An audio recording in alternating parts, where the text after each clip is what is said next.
Saya tak peduli sudah nak tuntut berapa puluh kerusi. Kalau cabang itu ada kekuatan, keanggotaannya, jenteranya, baru bincang. Kalau tidak, tak perlu bincang. Itu saya bagi ketetapan yang sangat jelas.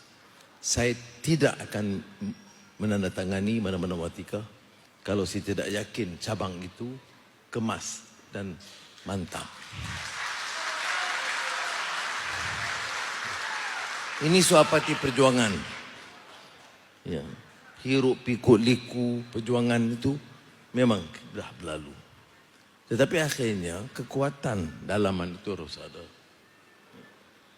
Dan kita pilih, dan saya minta pimpinan negeri pilih berunding dengan kawan-kawan kita dalam parti-parti lain. Ya. PH tentunya kita akan bersama dengan UMNO, kita akan bincang ikut saluran yang baik. Tetapi ia tidak boleh mematahkan semangat dan pendirian kita. Walaupun prestasi di negeri itu lemah, tapi tidak siapa boleh pertikai. Ya.